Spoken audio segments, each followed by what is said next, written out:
In this video, we will be discussing how to construct an impactful resume. We will review how to organize information, include meaningful content, and craft action statements that describe not only what you did, but how you did it to effectively showcase your skills and experiences. Let's get started.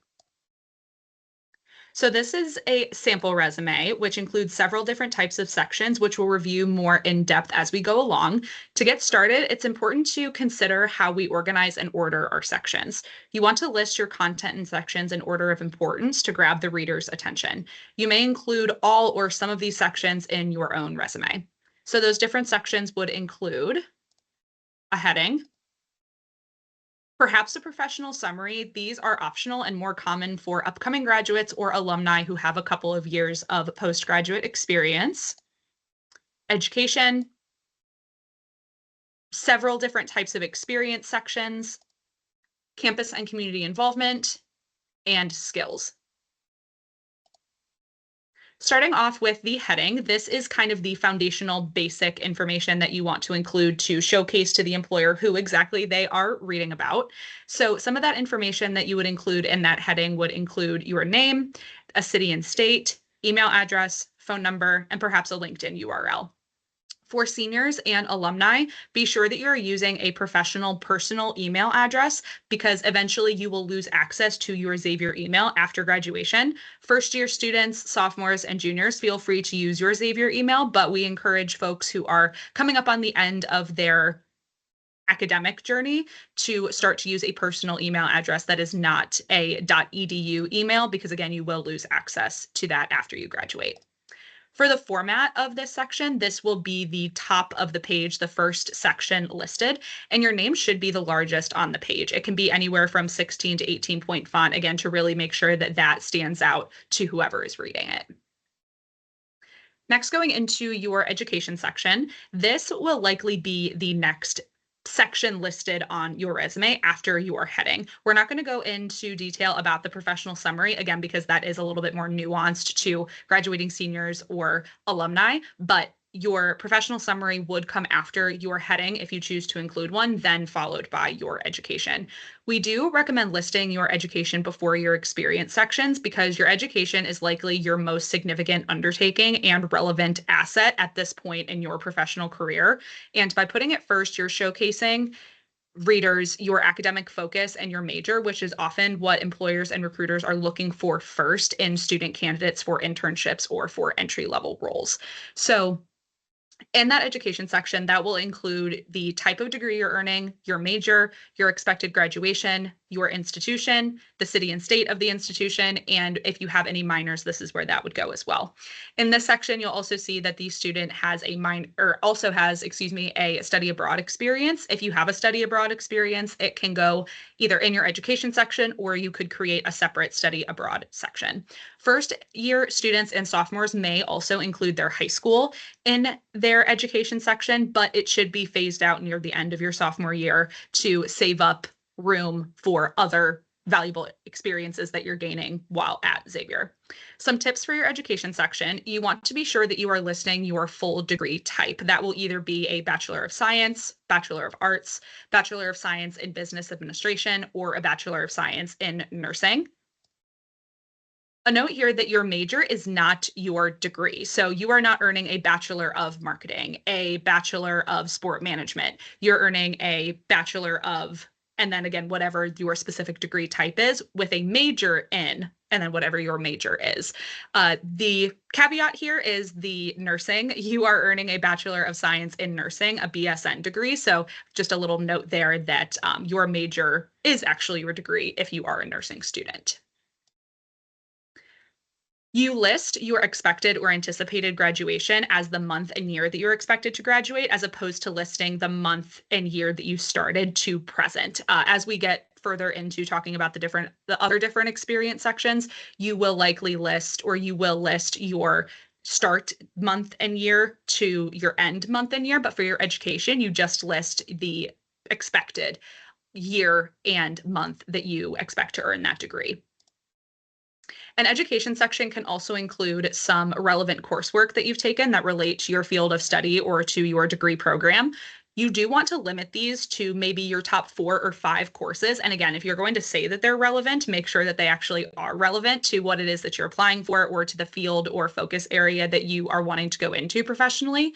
And this is more common for first year students and sophomores who maybe don't have a whole lot of quote unquote directly relevant experience within their field of study, but you want to showcase that you do have an understanding and foundational competency in maybe some of these subject matter areas that you've taken classes in.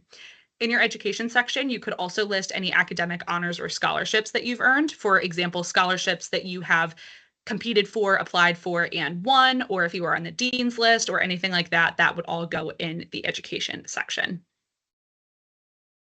Next, reviewing your different types of experience sections. Some key details that you want to be sure are included in your experience section would be a label of that experience section based on the type of experience that you're wanting to showcase or highlight. So for example, this example shows relevant experience. So that would tell me that this student's resume, they evidently want to go into public relations or marketing, or they're studying public relations or marketing because it is a public relations / marketing experience listed under relevant experience.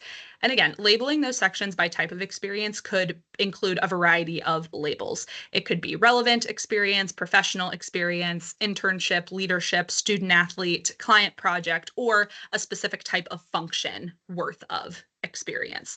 So you want to be sure that, again, you are labeling those sections and ordering them on your resume in order of importance based on, again, what it is that you are applying for or wanting to go into professionally. You can have several different types of experience sections. So for example, this student has a relevant experience section. If they wanted to highlight another type of experience that maybe doesn't fall under the quote unquote relevant experience section, they could create an additional professional experience section or a internship experience section or a student athlete experience section, depending on, again, what it is that they specifically want to highlight.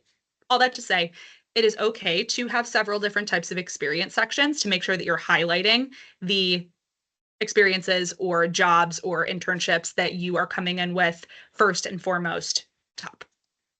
You also want to be sure that you include both your title and the name of the employer in which you were based on the role that you were in, as well as the month and year that you started to the month and year that you ended. If you are currently still in that role, you can just list to present rather than listing the month and year that you're currently working on your resume. You want to be sure that you're also fully spelling out the names of the months in your heading or in the section where you're giving this kind of foundational information for your roles. You also want to list the city and state that that role is located in. And then you're going to formulate some awesome action statements that start to describe your duties, tasks, responsibilities, achievements, and impacts of that role that you were in. So to talk a little bit more about those action statements, I have some examples listed here from the, again, student resume that we were just looking at. A couple key tips for when you're formulating your action statements. You want to ask yourselves these questions as you are formulating your thoughts. What did you do? So this would be beginning with a strong action verb that's based in a skill that starts to describe your duties, tasks, and responsibilities. So what did you do? How did you go about doing that? So what skills did you use? What processes did you follow? What strategic objectives did you follow? Things like that. So what did you do? How did you do it? And then why did you do it that way? So what was the purpose of the task that was performed? What was the larger goal that you were working toward? What is the purpose behind your action? You could also include here whatever the outcome was. So what was the outcome of your action or of your responsibility? So this could be measurable outcomes. So if there is a certain number or metric or quantifiable information that you could include here, we recommend doing so.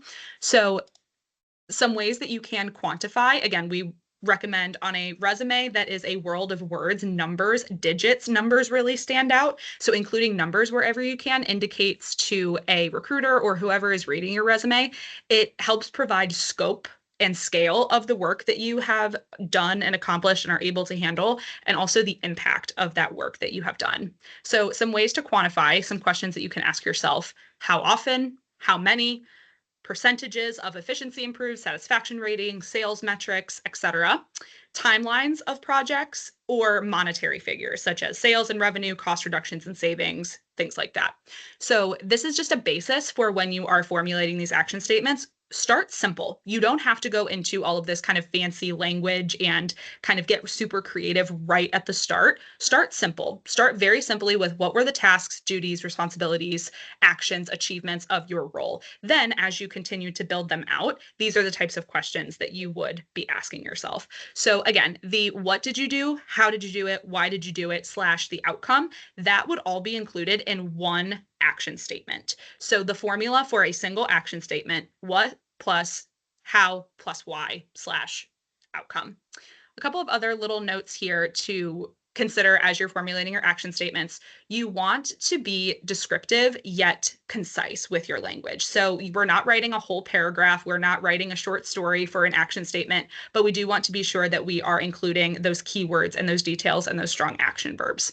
You want to be sure that you're using active language as you are formulating your action statements as well. Again, beginning with a strong action verb based in a skill really anchors that action statement to create a really awesome impact. And you want to use a variety of action verbs. I always say that there's always a better word to use than worked, helped, responsible for. Starting off with a strong action verb will anchor your action statement in a skill that you possess and developed. And also avoid writing in full sentences. You don't need a subject, or you don't need to say, I did XYZ, or, I handled ABC. You just go right in with the strong action verb, and you don't necessarily need a bunch of those filler words throughout. Thinking about another section you could include, as a Xavier student, you likely are involved on campus. So you could include a campus and community involvement section.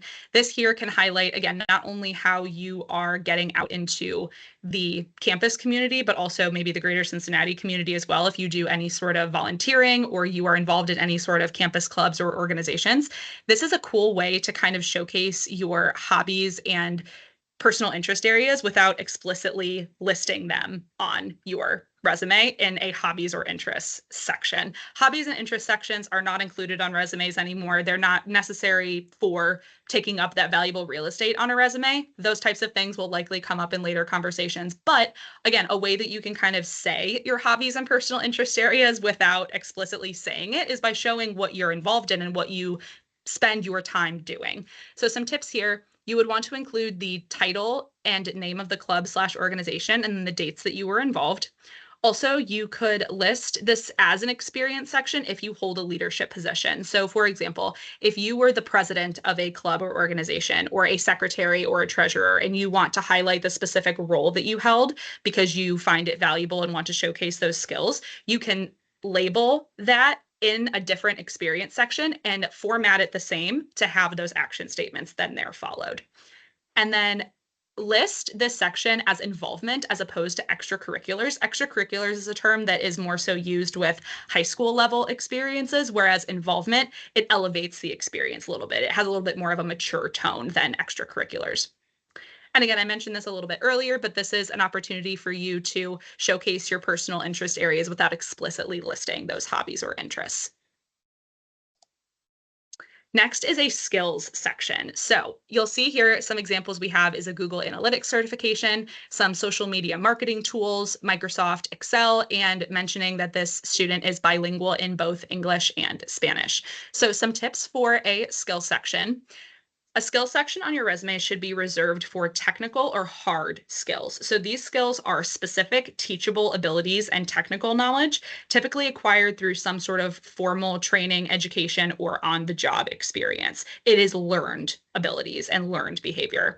So for example, some of those hard or technical skills could include software systems, platforms, or databases that you know how to operate and utilize, some industry or role-specific technical functions. I have a couple examples listed here, such as digital marketing, customer service, sales, data analytics, project management, financial reporting. For healthcare folks, it could be related to a certain type of, for nursing, it could be, taking vitals or sort of medical or nursing job specific functions that you were trained on and know how to do and know how to execute.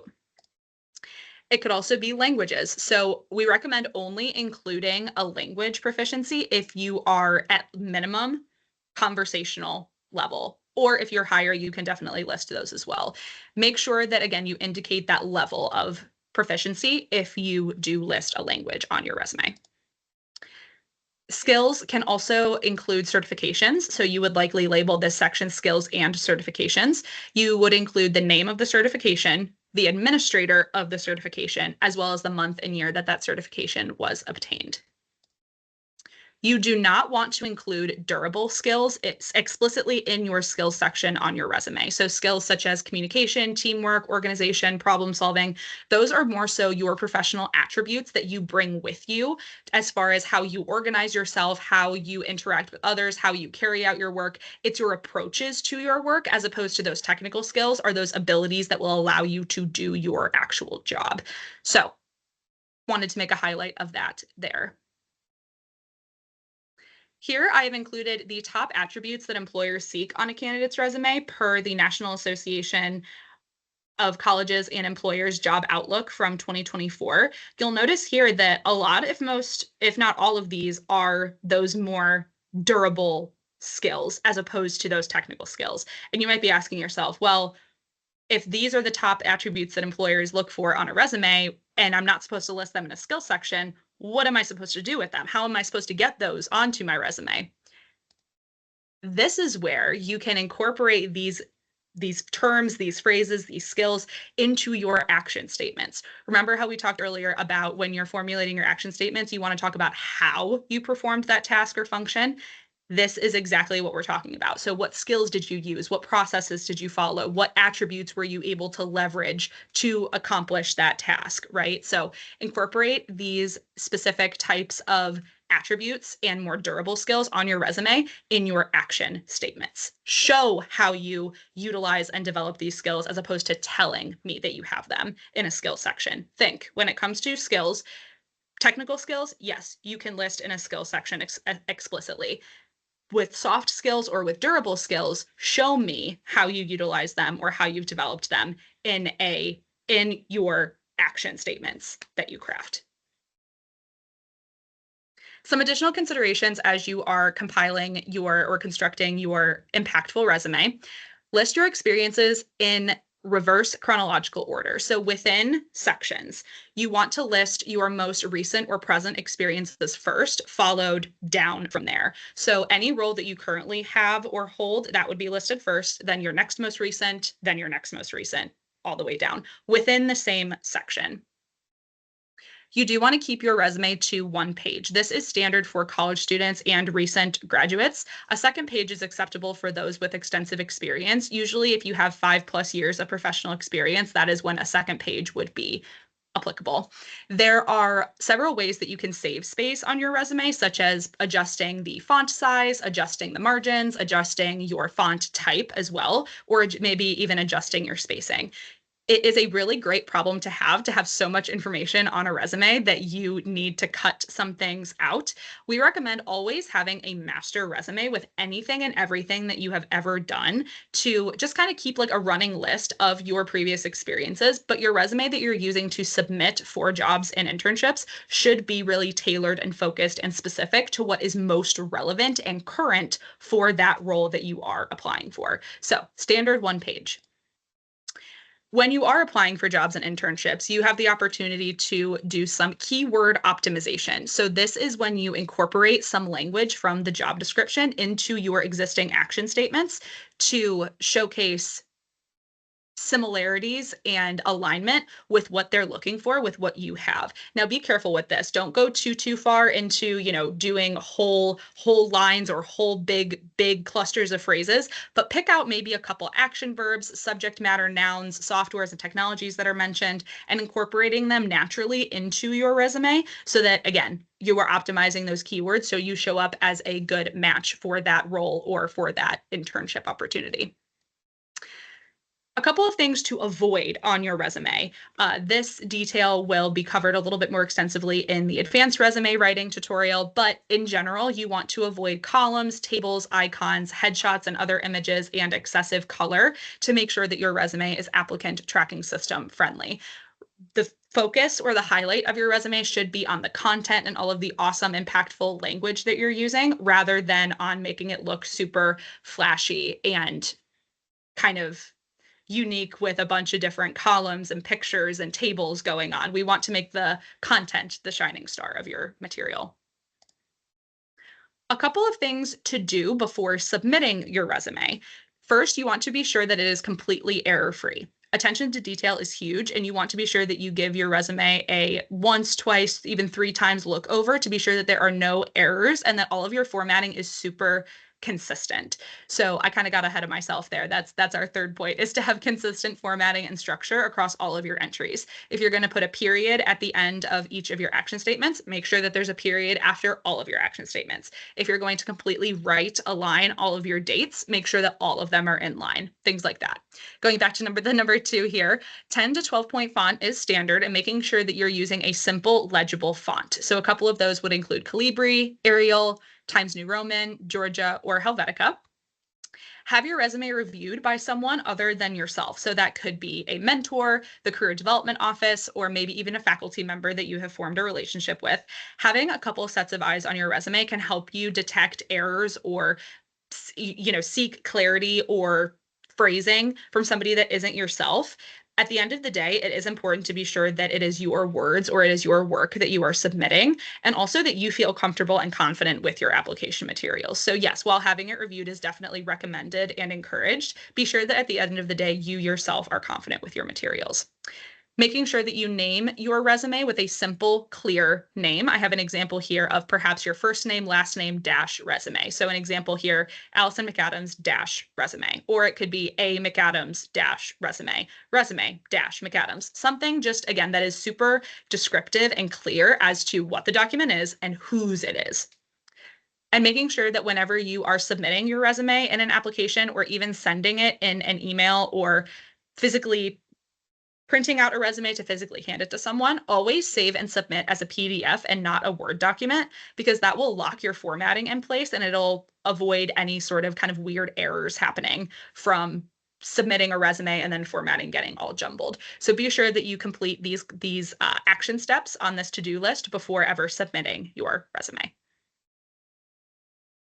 If you have any questions about how to construct an impactful resume or would like to go into further depth or detail on anything that was discussed in this tutorial, please feel free to reach out to the Career Development Office here at Xavier. We are located in the Conneton Learning Commons, Suite 530. I've included our email, website address, Instagram username, as well as a link to schedule an appointment with a career coach on Handshake.